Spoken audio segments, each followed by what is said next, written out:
Hi hello അസ്സലാമു അലൈക്കും. ഇനി നമുക്ക് പെട്ടെന്ന് തയ്യാറാക്കാൻ പറ്റുന്ന ഒരു മോരുകറി ഉണ്ടാക്കിയല്ലോ. ഇതിന് ആവശ്യമുള്ള 1 കപ്പ് തേങ്ങ, 1/2 കപ്പ് ചോറ്, 2 ചെറിയുള്ളി, 4 വെളുത്തുള്ളി അല്ലി, 1 ടീസ്പൂൺ ചെറിയ ജീരകം. ഇതെല്ലാം കൂടിയിട്ട് മിക്സിൻ്റെ ജാറിലിട്ട് നന്നായി അടിച്ചെടുക്കുക.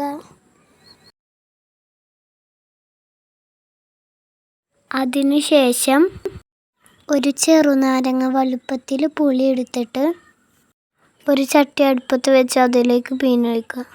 അതിലേക്ക് 1 ടീസ്പൂൺ മഞ്ഞൾപ്പൊടി എടുത്ത് നന്നായി തിളപ്പിക്കുക.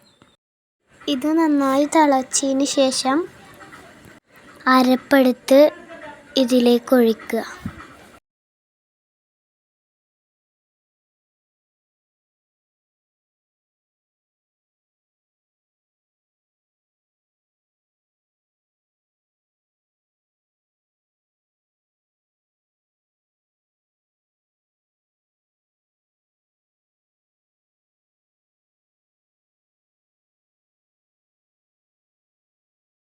ഇതിലേക്ക് 2 കരിവേപ്പിലേൻ്റെ അല്ലിട്ടിട്ട് നമ്മുടെ മോരുകറി റെഡി.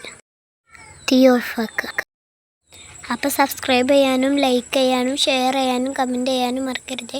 ഇഷ്ടപ്പെട്ടിട്ടുണ്ടെങ്കിൽ ഷെയറും ലൈക്കും കമൻറ്റും സബ്സ്ക്രൈബും. ബൈ.